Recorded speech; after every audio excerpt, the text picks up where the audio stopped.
Oke.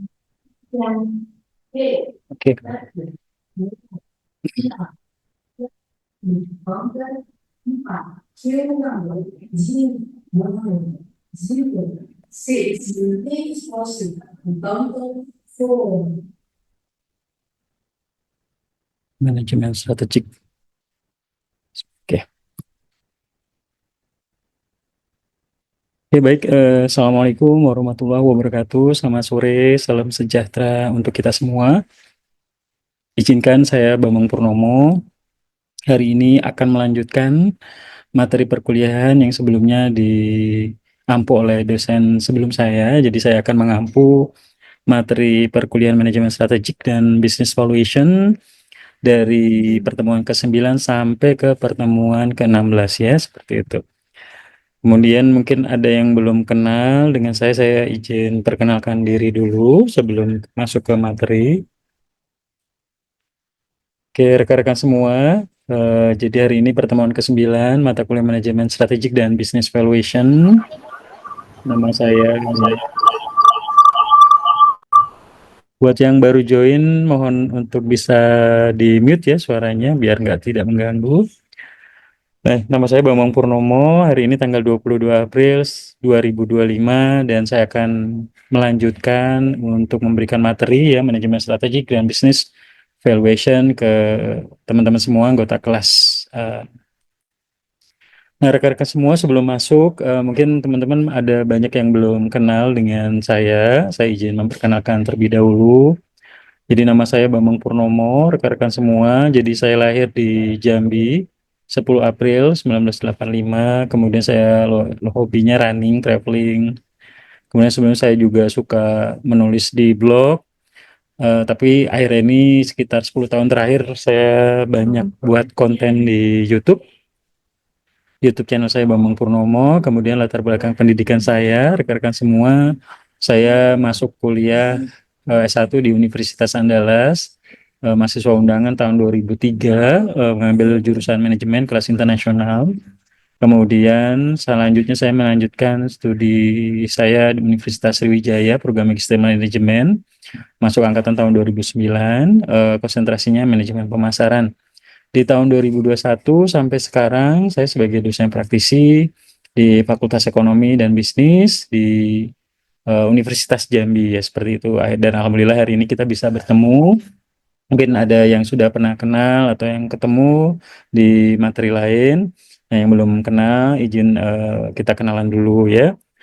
Kemudian untuk pengalaman profesional bekerja saya setelah lulus kuliah S1 Universitas Andalas tahun 2007, saya seminggu setelah selesai wisuda itu saya alhamdulillah dapat kerjaan bekerja di Hewlett Packard Indonesia, di perusahaan multinasional yang bergerak di bidang IT ya, hardware ya, solusi.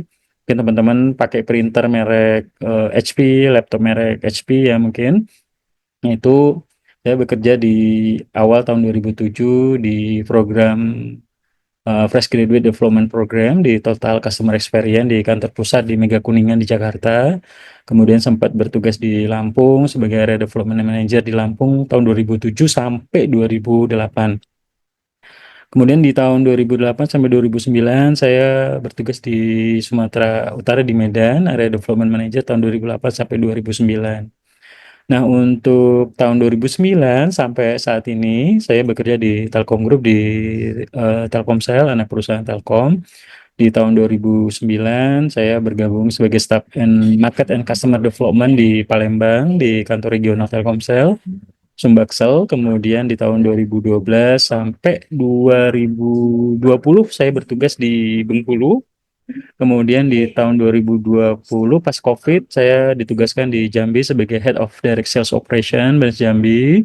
Kemudian di tahun 2023 saya sempat megang tim IndiHome di Jambi dan tahun 2023 sempat tim loyalty juga dan terakhir di bulan Agustus kemarin saya balik lagi ke Bengkulu sebagai Head of Customer Care Operation Beres Bengkulu, dan makanya selama kegiatan perkuliahan ini saya izin untuk melaksanakan secara daring atau secara online, jadi mohon harap maklum karena kita jauh. Jadi saya usahakan setiap minggu kalau nggak ada hambatan, nggak ada kendala, saya bisa hadir.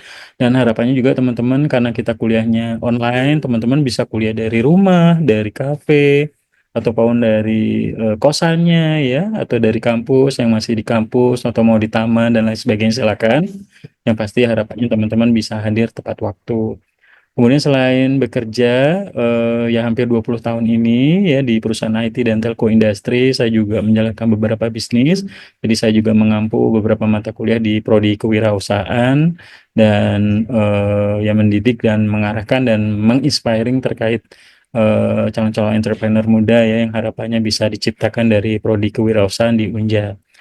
Kemudian ini beberapa pengalaman saya ya suka diundang di Universitas Bengkulu, di Unja, di Universitas Andalas dan beberapa kegiatan lain yang memang untuk men-trigger mahasiswa untuk menjadi entrepreneur dan karena saya suka berbagi ilmu yang harapannya dengan adanya berbagi ini bisa menjadi manfaat dan teman-teman bisa terinspirasi untuk bisa menjadi next entrepreneur dan lain sebagainya. Oke, mungkin itu perkenalan dari saya.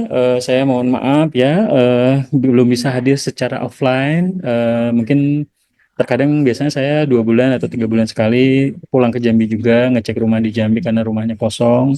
Tapi saya memang lahir dan besar di Jambi. Saya sekolah SD, SMP di Jambi, SMA di SMA 2 Kota Jambi di Talang Banjar. Mungkin ada yang dari SMA 2 Talang Banjar, Jambi ya. Terus setelah lulus SMA karena PMDK mahasiswa undangan jadi saya ke Padang ke Universitas Andalas. Jadi sampai sekarang ya merantau terus ya muter-muter. Namun dengan adanya teknologi kita bisa terkoneksi satu sama lain, bisa belajar pelajaran jarak jauh yang harapannya teman-teman bisa mengambil ilmu yang saya ajarkan. Nah, karena kita kuliah dari jarak jauh, saya mewajibkan mahasiswa saya selama kegiatan perkuliahan untuk bisa on cam. Kenapa? Karena saya pengen semuanya fokus ya. Minimal 1 jam perkuliahan ini teman-teman fokus. Saya biasanya kasih note mahasiswa yang males on cam ya. Beberapa materi minggu sebelumnya di sebelum UTS saya mengampu beberapa mata kuliah juga mahasiswa yang jarang on cam juga saya berikan nilai ini ya ada yang D, ada yang E juga nggak lulus. Jadi teman-teman cukup fokus kuliah, ngerjain tugas, on cam, hadir ya. Pasti saya berikan nilai yang baik ya karena saya dari praktisi, jadi saya pengen mahasiswa yang saya didik ini terbiasa untuk disiplin ya. Karena teman-teman ketahui bahwa saat ini persaingan antara lulusan kampus perguruan tinggi itu sangat banyak, tingkat pengangguran juga cukup tinggi. Jadi kalau misalnya teman-teman nggak kebiasa untuk bisa bekerja keras, dan nggak biasa disiplin ya, teman-teman bisa kalah saing dengan lulusan yang dari Jawa, dari Telkom, University, dari UI, ITB, UGM ya. Jadi harapannya teman-teman memiliki disiplin yang baik sehingga teman-teman memiliki ya kemampuan yang bisa bersaing ya. Saya harapannya seperti itu. Nah, karena di Universitas Jambi ini saya sebagai pengabdian ya, kampung halaman saya di Jambi, saya pengen ilmu yang saya bagikan itu benar-benar memberikan manfaat buat teman-teman. Saya hanya membuka jalan ya, memberikan inspirasi, membuka mindset pola pikir teman-teman sehingga teman-teman pada saat nanti memasuki lulus kuliah ya teman-teman bisa memiliki mindset yang baik, kemudian skillsnya juga bisa ditingkatkan. Yang selama ini kemampuan bahasa Inggrisnya jelek bisa ditingkatkan, kemampuan komputernya kurang baik bisa dilatih terus sehingga teman-teman bisa lulus dengan baik. Gak hanya cuman lulusan IPK 3,9 tapi komputernya nggak bisa, bahasa Inggrisnya nggak bisa ya.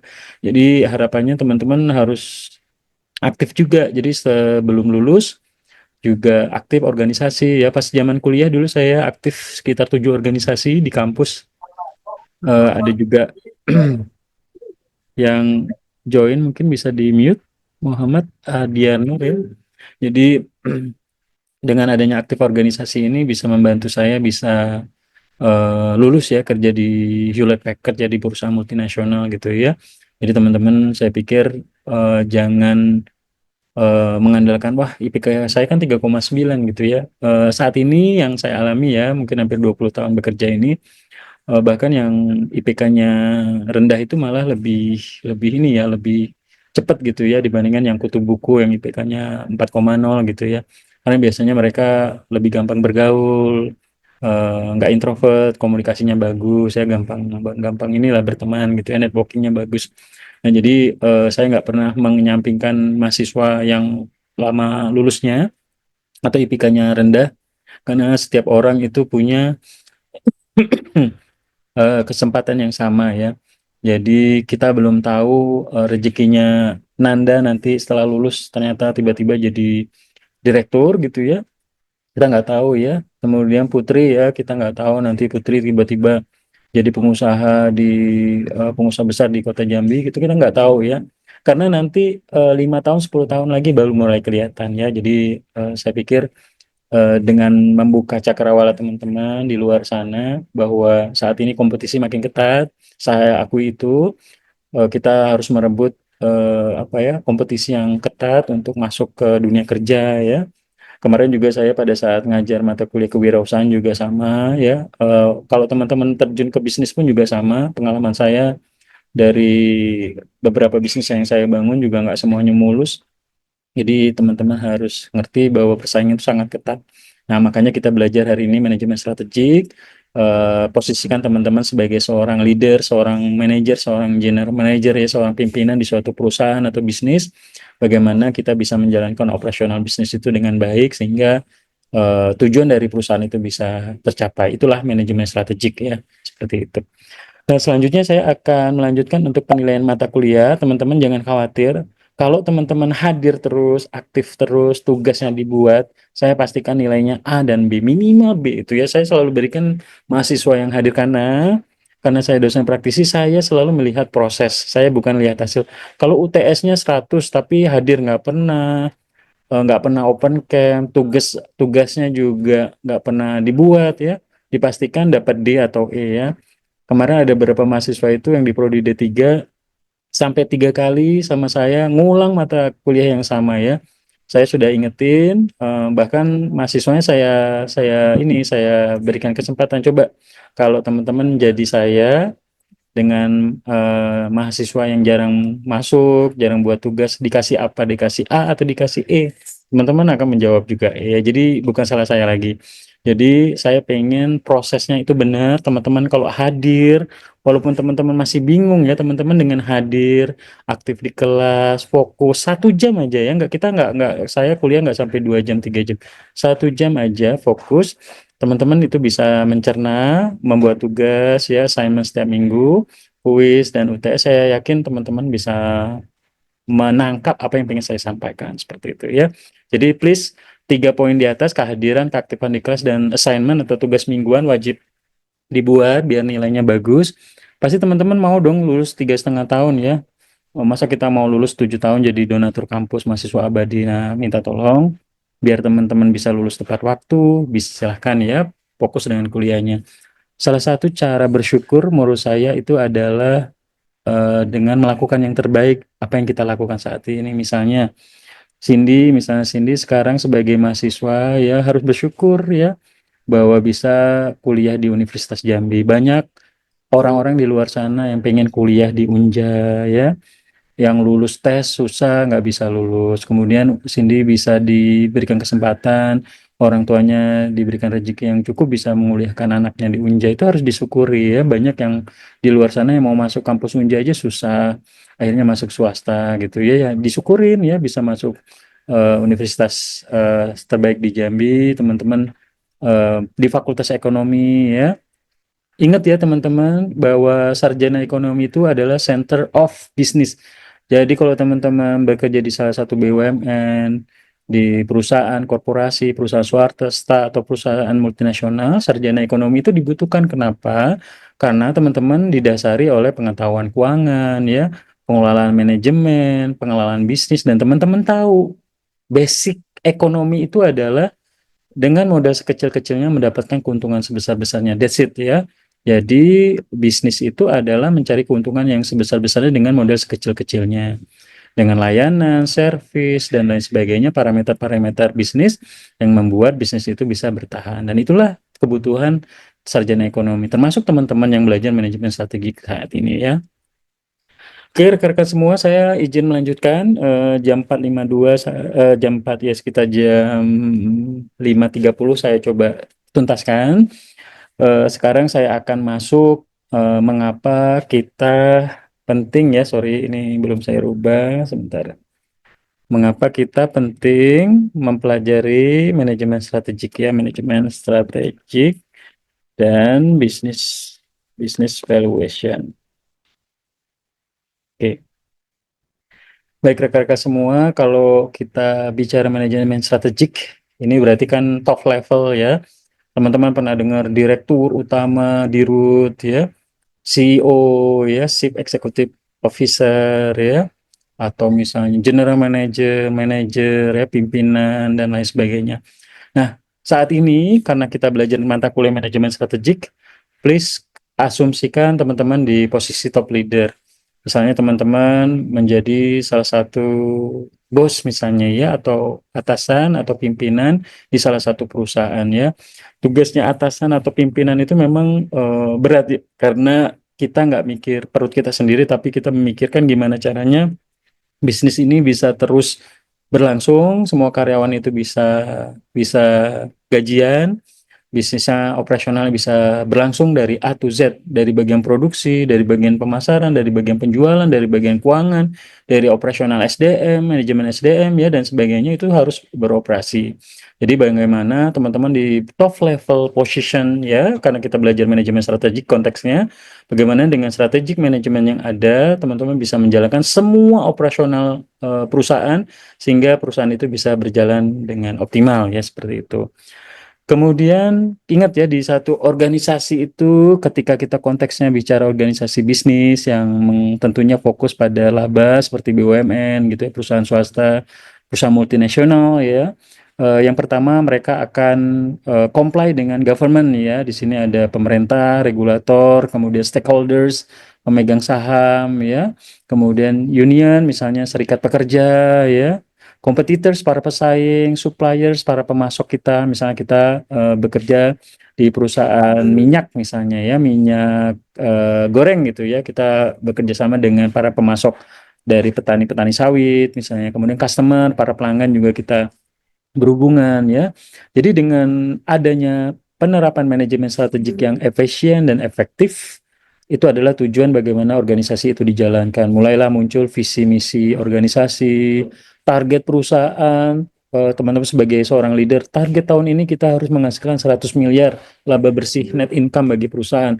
Apa yang harus dilakukan? Kita harus menambah alat produksi, kita harus menambah tim pemasaran, tim penjualan, kita harus menambah tim keuangan, kemudian memperlebar cabang dan lain sebagainya. Itu adalah salah satu bagaimana strategi yang harus diturunkan dan dilakukan oleh semua parti, semua pihak dari atas top level manajemen sampai di level staff, bahkan sampai OB dan security. Jadi semuanya dayung bersambut ya, berjalan beriringan untuk mencapai target yang udah ditentukan. Itulah namanya organisasi, dan tujuan top level manajemen membuat manajemen strategik adalah bagaimana semua operasional yang dijalankan itu bisa dilakukan oleh semua pihak. Muncullah reward punishment, kemudian buat karyawan yang misalnya males-malesan tidak perform, diberikan misalnya punishment, kemudian karyawan yang misalnya kontribusi lebih akan mendapatkan reward dan lain sebagainya. Itu adalah salah satu parameter organisasi sehingga semuanya bisa berjalan. Kemudian juga ada key performance indicator atau KPI atau target yang dibebankan oleh setiap orang, sehingga setiap orang itu punya beban kerja yang sama dari level terendah sampai yang di atas. Misalnya dari OB, setiap hari harus datang jam 6, harus membersihkan semua meja, kursi sehingga karyawan nyaman bekerja. Kemudian tim security harus menjaga keamanan 24 jam, bergantian shift-shiftan. Kemudian ada tim pemasaran, tim keuangan, sama juga mereka menjalankan fungsinya masing-masing sehingga level operasional itu bisa berjalan dengan baik ya, mungkin seperti itu. Itu dasar why we learn about the management strategic ya, and then move to business valuation ya, kita berpindah nanti juga ke business valuation. Nah, tujuan dari organization goals ya tentunya tujuan organisasi itu adalah mencapai atau mendapatkan laba yang sebesar-besarnya ya. Jadi ingat kita sebagai calon lulusan dari sarjana ekonomi di Universitas Jambi, mau prodi digital, mau prodi kewirausahaan, mau prodi S1 manajemen, whatever, kita disiapkan untuk bisa mencapai tujuan organisasi yaitu mendapatkan keuntungan sebesar-besarnya. Kalau anak-anak sekarang bilang cuan ya, cari cuan, cari duit sebanyak-banyaknya, omset sebesar-besarnya, laba sebesar-besarnya kalau di laporan laba rugi. Nah, dengan adanya strategik ini kita membuat suatu planning. Sebentar saya buat pointer. Oke, nah planning ya dari membuat tujuan organisasi dari awal tahun, misalnya direksi top level menerapkan target tahun ini adalah 100 miliar ya laba bersih misalnya. Apa yang harus dilakukan planningnya ya, kemudian targetnya berapa tim yang harus dibutuhkan, apa yang harus dilakukan, berapa modal yang dibutuhkan untuk pengembangan. Kemudian selanjutnya adalah memonitoring ya, melakukan eksekusi dan memonitoring progres setiap activity yang dilakukan. Apakah semua tim sudah berjalan sesuai dengan instruksi dan arahan ya. Teman-teman ya, kita sebagai karyawan di suatu bisnis atau organisasi atau perusahaan, kalau istilahnya itu ya corporate slave ya, istilahnya kalau zaman dulu perbudakan ya, sekarang itu ya istilahnya karyawan kita dibayar untuk menjalankan target organisasi ya, jadi kita menerima upah gaji dengan menukarkan waktu untuk menjalankan target perusahaan ya, seperti itu ya, harus kita sadari bahwa ya ketika kita menjadi seorang karyawan di suatu bisnis atau suatu operasi perusahaan multinasional ataupun perusahaan BUMN dan lain sebagainya ya tujuannya adalah menjalankan tujuan perusahaan untuk mencapai laba sebesar-besarnya. Jadi ya kita harus ngikutin aturan target, kemudian KPI dan lain sebagainya dari manajemen. Nah, tujuan dan manfaat manajemen strategik ya bagi organisasi menurut Fred R. David, ini zaman saya kuliah tahun 2003, mata kuliah manajemen strategik bukunya si Fred R. David ini.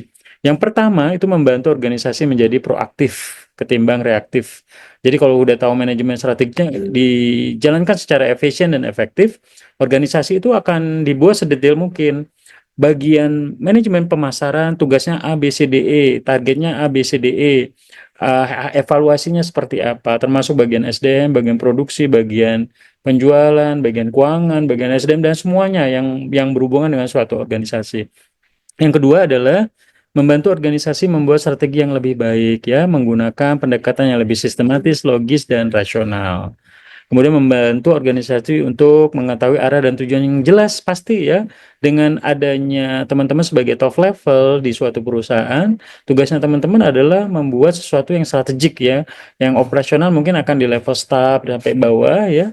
Untuk tujuannya kita dengan adanya meng-hire seorang top level ya, misalnya Apple ya, meng-hire Steve Jobs misalnya atau meng-hire apa ya si CEO-nya ya, itu adalah untuk bisa menjalankan Apple untuk mungkin 100 tahun ke depan. Apple ini mau diarahkan kemana, produknya seperti apa setiap tahun dikeluarkan gitu ya. Jadi mereka mikirnya jangka panjang seperti itu.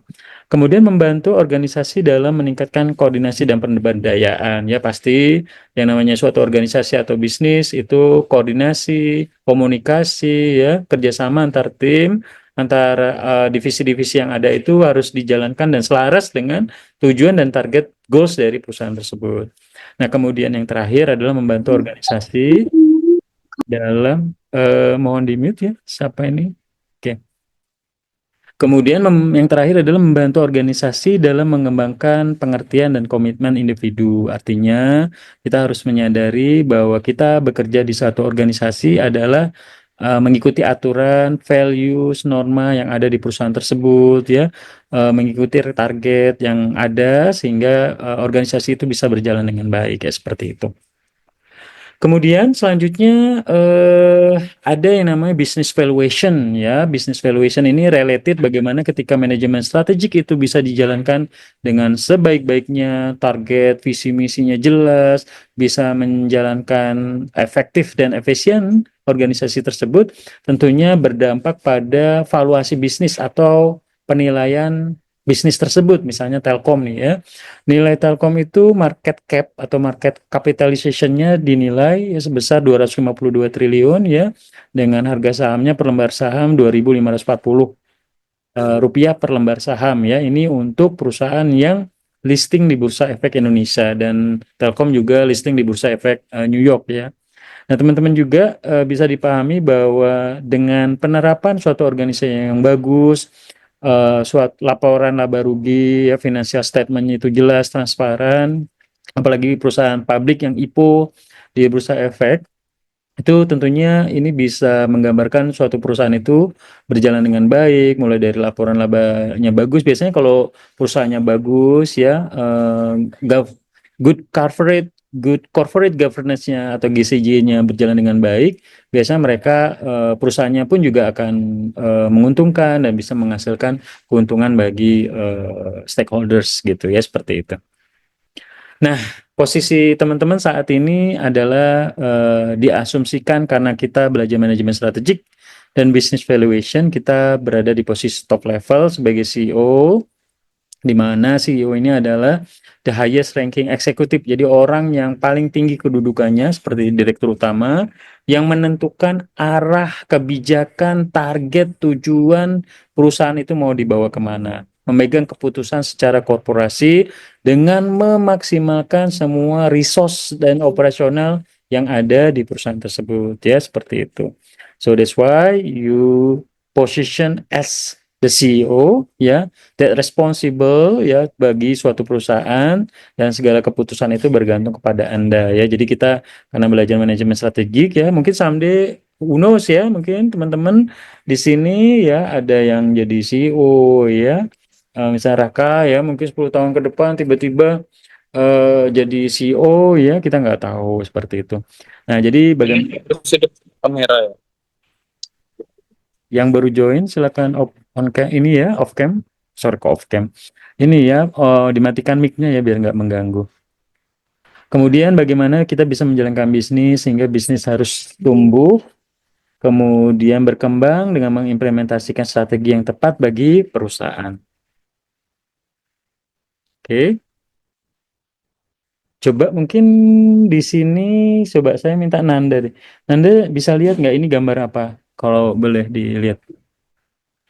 Gambar bangunan, Pak.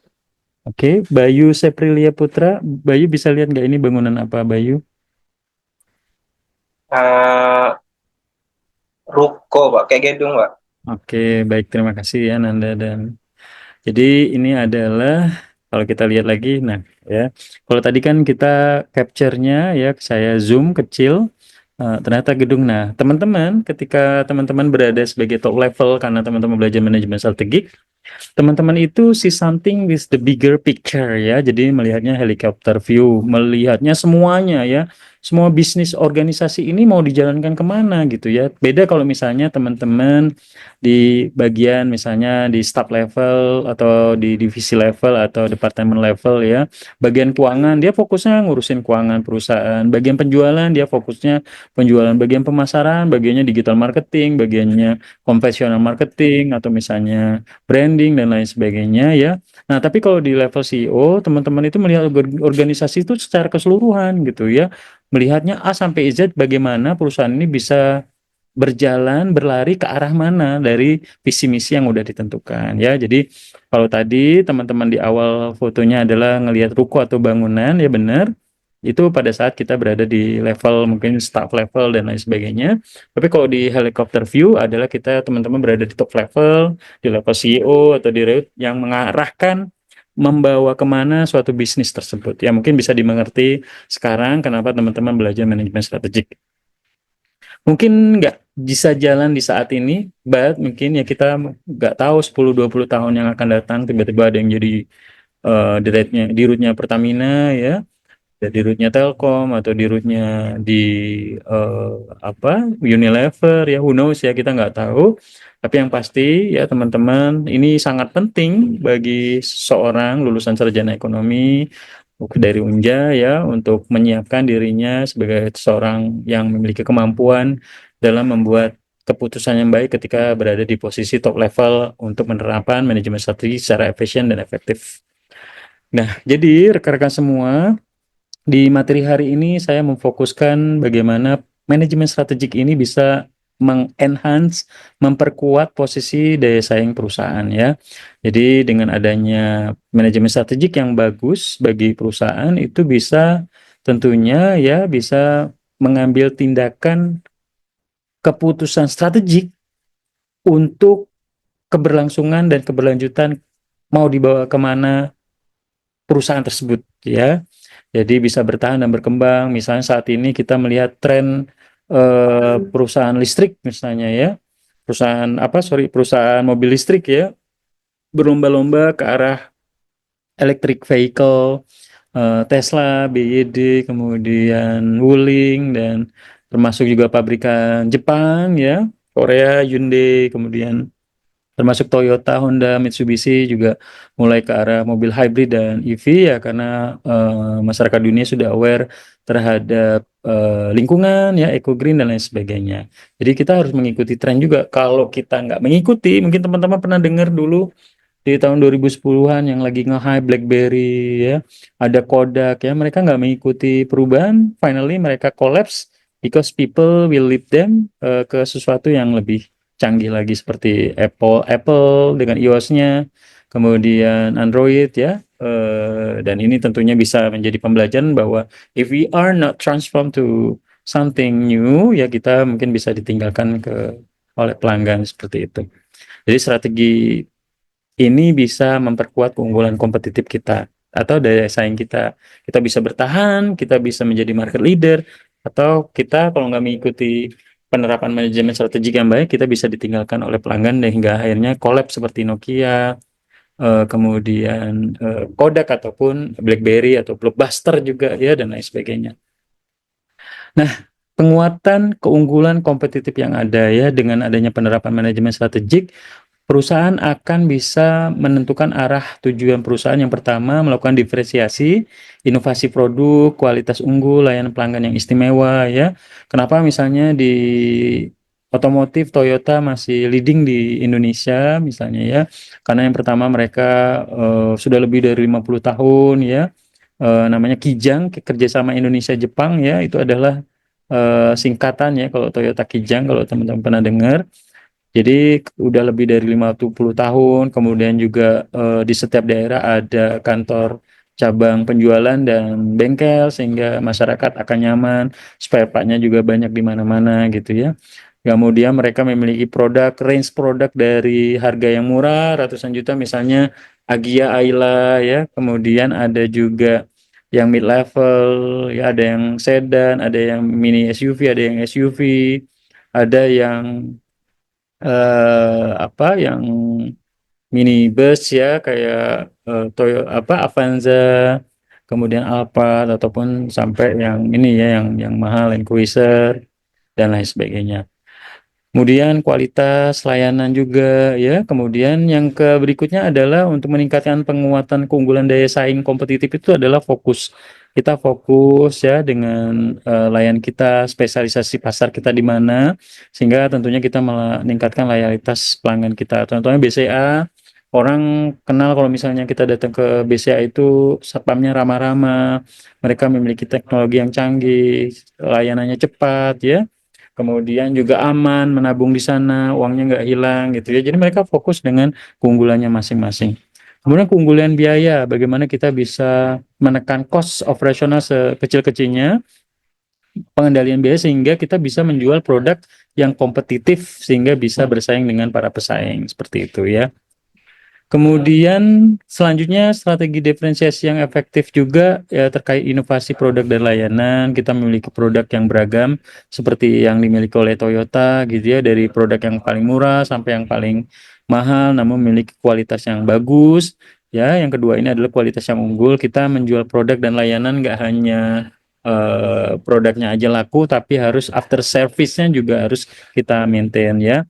Setelah produk itu terjual ya, kita juga menjaga ya. Contohnya kenapa produk Apple itu bagus dan banyak diminati Selain ya mereka di segmen-segmen tertentu karena harganya juga cukup segmen menengah atas, tapi mereka memiliki kualitas experience yang sangat bagus ya.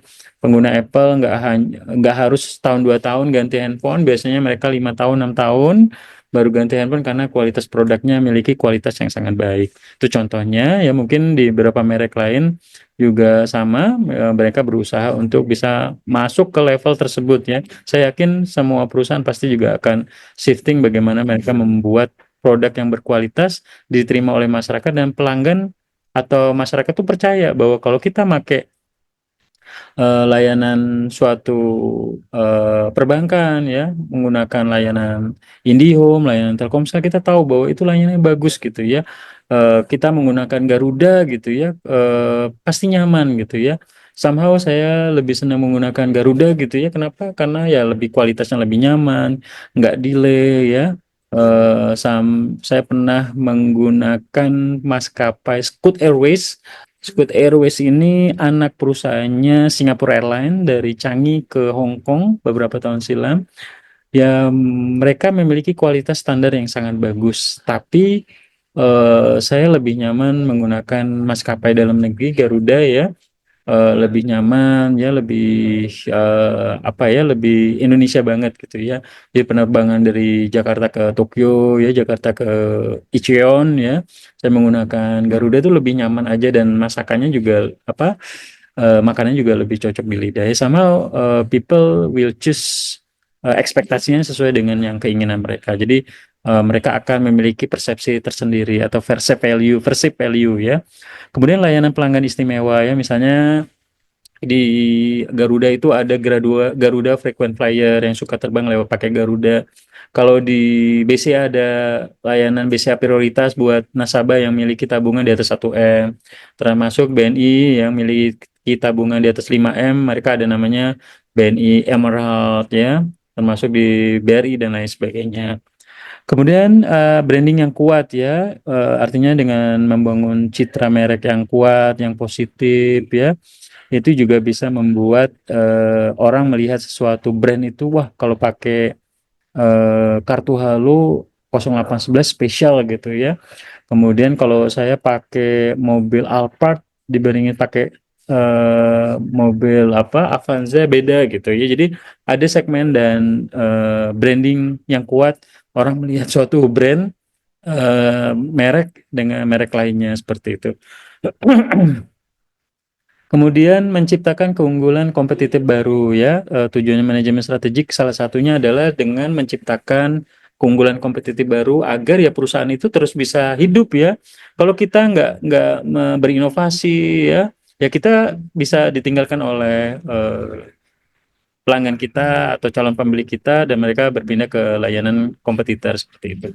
Nah, inovasi disruptif ya, di sini mengembangkan produk yang mengubah landscape pasar dengan solusi lebih sederhana atau murah ya. Misalnya kita, kenapa BYD mengalahkan Tesla beberapa tahun terakhir, karena harganya lebih murah, bahkan setengahnya misalnya ya. Kemudian pengembangan kapabilitas ya, pengembangan kapabilitas ini sebentar.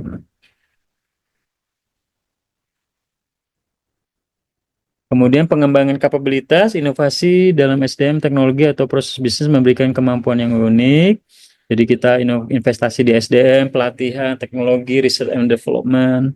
Kemudian kemitraan strategis ya, kita berkolaborasi dengan pemasok-pemasok global, distributor ya, untuk bisa meningkatkan daya saing gitu ya. Bahkan ya kayak beberapa part produknya Apple di iPhone itu mereka menggunakan Samsung ya, chipsetnya dan lain sebagainya. Jadi why not gitu ya, kita berkolaborasi dengan kompetitor bahkan ya, seperti itu. Pemanfaatan teknologi saat ini, kita harus menyadari orang sudah belanja di e-commerce. Mungkin teman-teman ya sudah males kalau belanja ke pasar gitu ya. Lebih enak di Shopee, barangnya murah. Kemudian yang kedua banyak diskon, gratis ongkir juga ya, bisa milih dan lain sebagainya. Nah, kemudian adanya big data, AI, Internet of Things ya, tentunya juga meningkatkan efisiensi. Jadi saat ini beberapa hotel di Jepang bahkan sudah menggunakan robot untuk menjadi resepsionisnya. Kemudian AI saat ini juga digunakan untuk membantu kemudahan untuk kita bisa belajar online, dan beberapa perusahaan juga memanfaatkan AI untuk solusi-solusi lainnya gitu ya. Kemudian respon strategik terhadap perubahan lingkungan. Yang pertama, analisis lingkungan proaktif. Bagaimana kita bisa memonitor dan menganalisis perubahan tren pasar yang ada, termasuk regulasi pemerintah, ya, perkembangan teknologi dan aktivitas pesaing. Kemudian fleksibilitas dan agilitas, bagaimana perusahaan ini fleksibel dan agile ya, nggak ini ya, nggak monoton ya, bahwa perusahaan ini harus seperti ini, nggak boleh seperti itu, kita harus benar-benar mengikuti tren dan selera pasar. Kemudian manajemen risiko ya. Jadi setiap tren, setiap perubahan itu pasti ada risikonya. Jadi bagaimana kita dengan adanya manajemen strategik ini mengukur setiap tingkat risiko yang ada, investasi dan pengembangan usaha ataupun membuat produk baru atau inovasi baru itu apakah bisa meningkatkan daya saing bagi perusahaan. Dan yang terakhir, continuity sustainability, keberlanjutan. Kita sebagai top level ya, itu berpikir untuk keberlanjutan perusahaan, bagaimana perusahaan ini bisa bertahan 100 tahun lagi, 200 tahun lagi ya. Jadi nggak hanya memikirkan jangka pendek, tapi bagaimana bisa memikirkan seterusnya sampai berpuluh-puluh tahun atau beratus-ratus tahun masa yang akan datang ya. Yang lagi nge-hype ya teman-teman, beberapa minggu terakhir ya, perang dagang yang lagi gencar dilakukan oleh ini ya, oleh Amerika ke China, bahkan Indonesia juga ya kena dampaknya ya, perang tarif ya. Ini juga juga luar biasa dan berimpact pada produk-produk Amerika yang memang kebanyakan juga diproduksi di China seperti itu ya. Nah, ini si Donald Trump ya, misalnya dari 34% di 3 April, naik 104% di 9 April, naik lagi 125% di 10 April, dan naik lagi 145% ya. Cina juga naik dari 34% ke 84%, 125%, dan siap perang ya. Kalau saya, analisa saya, karena si Cina ini sudah ada 5.000 tahun yang lalu sebelum Amerika berdiri, dan mereka sudah bersiap ya, seperti juru bicara yang state ya, bahwa mereka siap menghadapi perang dagang Cina ini ya. Saya pikir Cina akan lebih kuat karena pondasi mereka kuat. Jadi ada filosofi Cina yang menurut saya hebat banget. Mereka itu karena dulu mereka susah ya, mereka terbiasa menabung, menabung ya.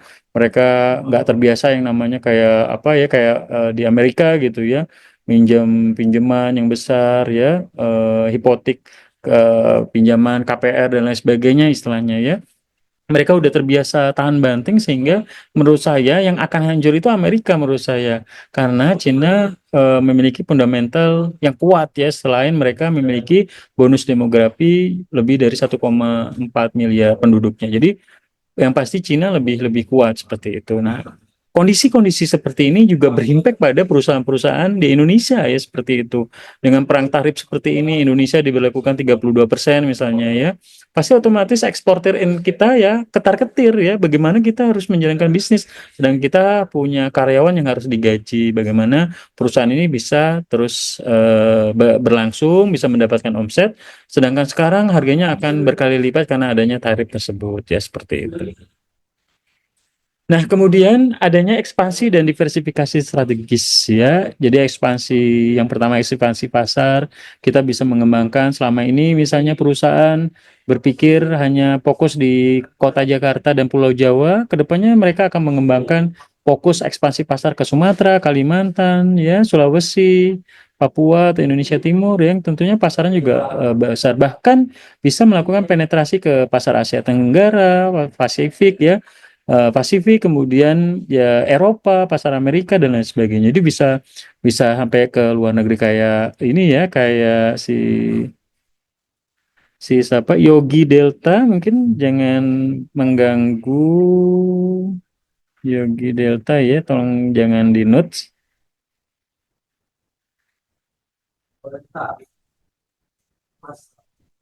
Sebentar saya catat dulu ya, yang mengganggu perkuliahan saya catat dulu.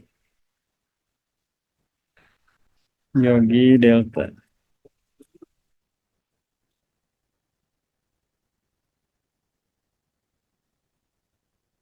Oke. Silakan buat yang lain yang memang sekiranya tidak berkenan untuk mengikuti perkuliahan, mungkin bisa live ya, mungkin bisa join di mata kuliah yang lain. Oke. Kemudian diversifikasi produk dan layanan ya. Jadi bagaimana perusahaan bisa melakukan diversifikasi ya. Misalnya Toyota saat ini di era elektrik ya, membuat mobil listrik, mobil hybrid ya, misalnya Toyota Zenix hybrid misalnya lagi nge-hype karena bisa hemat. Biasa Innova itu konsumsi BBM-nya 1 liter, 1 liternya bisa 8 sampai 10 kilo, sekarang dengan hybrid bisa sampai 25-30 kilo gitu ya, seperti itu. Kemudian implementasi strategi yang efektif ya, keselarasan organisasi ya, bagaimana kita bisa menjalankan semua tujuan organisasi ke semua karyawan, semua parti, semua pihak yang ada di organisasi dari level atas sampai bawah.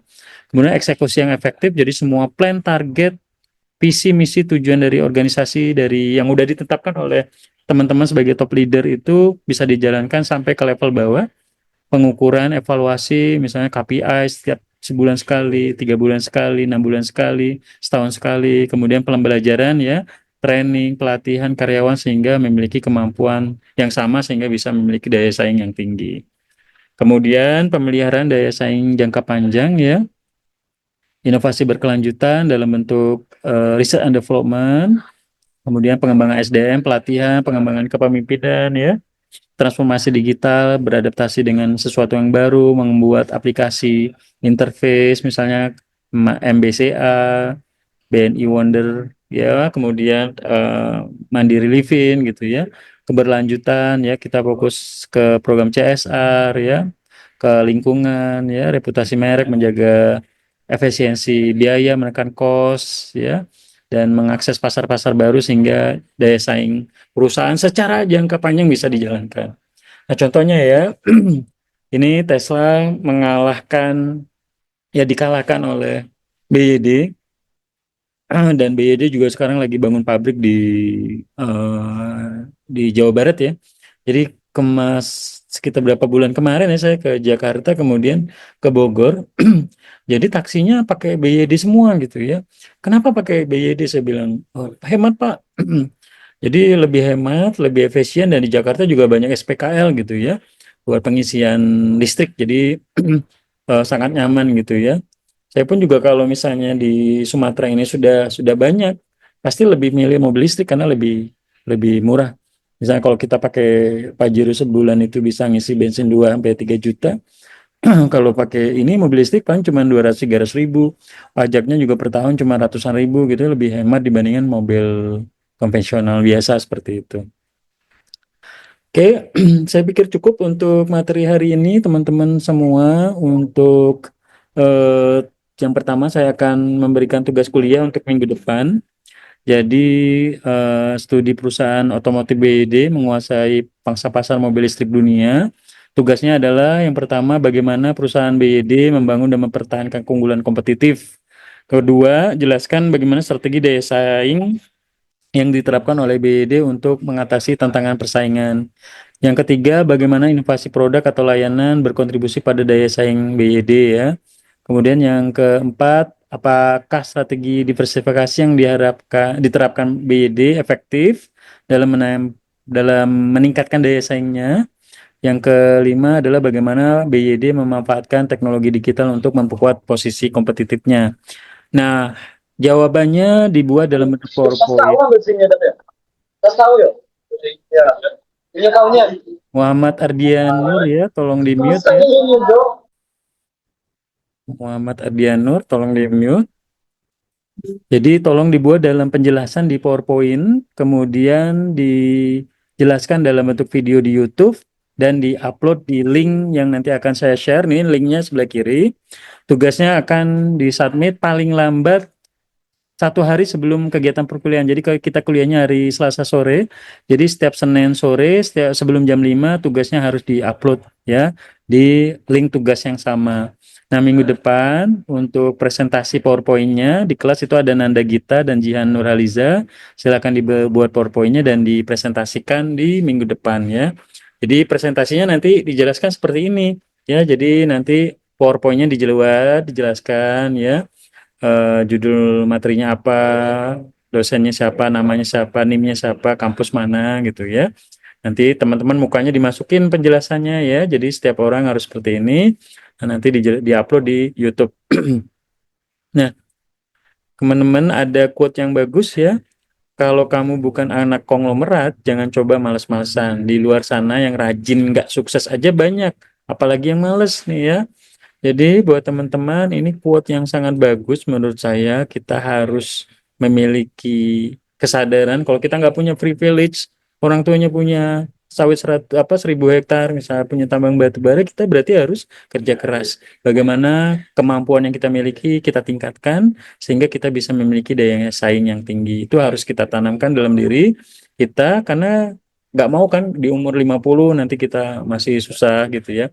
Pasti kita pengen ekonominya stabil, kita bisa membahagiakan kedua orang tua, memiliki rumah yang bagus, kendaraan, anak yang sehat, dan bisa mendapatkan pendidikan yang bagus, bisa liburan setiap waktu, dan ini tentunya juga harus kita sadari caranya adalah kerja keras sejak muda ya, jangan masih muda males-malesan main Mobile Legends terus, main Free Fire ya, bahkan judi online karena di Jambi kalau kata Pak Haris gubernurnya bahwa tingkat main judolnya paling tinggi gitu ya. Nah, harus disadari bahwa kita harus meninggalkan hal-hal yang negatif tersebut. Oke, saya pikir cukup. Saya mau absen dulu sebelum saya tutup. Kalau ada yang mau bertanya juga boleh dipersilakan. Nah, ini ya, jadi saya akan selalu mencatat ya, mahasiswa yang males open camp ya, nggak aktif di kelas, saya akan note, jadi kerjasamanya selama kegiatan perkuliahan untuk bisa mengikuti kuliah dengan baik sebaik-baiknya. Kemudian tugas, ini tugas yang untuk minggu depan paling lama hari Senin jam 5 sore ya, tanggal 28. Jadi link YouTube-nya bisa diupload ke sini setelah dibuat. Jadi teman-teman akan ini ya, akan buat tugas. Contohnya seperti ini ya. Nah, ini misalnya nih manajemen hubungan pelanggan kelas sebelah. Nih tugasnya itu jam 5 sore saya tutup. Jadi mereka nggak bisa lagi membuat tugas jam 5 sore gitu ya. Jadi saya nggak, teman-teman nggak bisa lagi. Jadi nah ini tugasnya udah kumpul semua nih untuk kelas sebelah. Jadi teman-teman silahkan ya dikerjakan mukanya. Saya akan cek ya tugasnya yang mukanya nggak ada ya nilainya juga ini. Jadi tolong dibuat PowerPoint, bisa dibuat pakai Canva atau aplikasi-aplikasi yang lain dan videonya diupload penjelasan di YouTube. Kemudian linknya bisa diupload di sini. Oke, saya pikir cukup untuk yang pertama. Saya mau absen dulu untuk hari ini tanggal 22 April untuk mata kuliah manajemen strategik ya. Ini dilakukan di setiap hari Selasa ya, jam 16.30 sampai jam 18. Oke, yang pertama Melinda Putri ada? Hadir, Pak. Semangat Melinda ya. Ya, Pak. Melinda ini dulu sempat magang sama saya di Telkomsel Jambi. Semoga bisa lulus materi kuliah ini ya. Semangat. Lintang Ayu, Hadir, Pak. Raka, Hadir, Pak. Rido, Hadir, Pak. Muhammad Ardianur. Hadir, Pak. Jangan berisik ya kalau kuliah ya. Jangan ini suka ke mute ya, saya tandain dulu. Ayo, Pak, maaf, Pak. Berisik kuliahnya, oke. Ganggu. Billy Abdil, Hadir, Pak. oke. Hisham Muzaki, Sama hadir, Pak. Safina Reva, Hadir, Pak. Cindy Rahmadani, Hadir, Pak. Putri Wahyuni, Hadir, Pak. Aldila Arif, Hadir, Pak. Pinky, Pinky ada? Apa ya? Safina Kolozum, Hadir, Pak. Rahima Nabila, Hadir, Pak. Raihan, Hadir, Pak. Gilbert, Hadir, Pak. Kriza Sativa, Oriza Sativa, Hadir, Pak. Ardi, Hadir, Pak. dengan Azahra, Hadir, Pak. Mario Immanuel, Hadir, Pak. Zaki, Hadir, Pak. Ade, Hadir, Pak. Nur Hayati, Hadir, Pak. Ilham, Alpa ya, Saria, Hadir, Pak. Bayu, Hadir, Pak. Afifa, Hadir, Pak. Nanda, Hadir, Pak. Ahmad Yogi. Hadir, Pak. Ini yang Komting Yogi ya? Iya, Pak. Oke. Agung, Hadir, Pak. Cleopatra Manik, Hadir, Pak. Imam, Alpa ya, Sabrina, Alpa, Jihan, Hadir, Pak. Nanda. Hadir, Pak. Oke. Baik teman-teman, saya pikir cukup. Terima kasih. Saya minta maaf, memang harus strict biar teman-teman disiplin. Karena saya pengen semua mahasiswa yang saya didik ini semuanya sukses. Nanti ke depannya mau menjadi seorang pebisnis yang sukses, pebisnis yang disiplin, bisa memiliki visi misi yang jelas buat hidupnya, ataupun mau menjadi seorang karyawan ya. Jadi saya pengen semuanya bisa berhasil nanti ke depannya.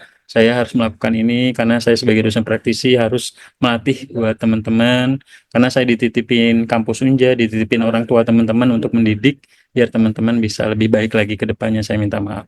Mungkin saya pikir cukup, nanti materinya saya akan share. Untuk video Zoom juga saya akan share juga mungkin besok untuk Zoom-nya. Untuk sore ini nanti setelah ini saya akan share materi PDF kuliah hari ini ya. Terima kasih, sampai jumpa minggu depan. Sehat-sehat selalu. Kalau bawa kendaraan di depan kampus Unja, hati-hati, jangan ngebut-ngebut. Sehat-sehat semua dan selalu banggakan kedua orang tua. Mohon maaf sekali lagi. Wabillahi taufiq wa hidayah. Wassalamualaikum warahmatullahi wabarakatuh dan selamat sore semuanya. Sore, Pak. Terima kasih. Warahmatullahi wabarakatuh. Sore, Pak. Terima kasih, Pak.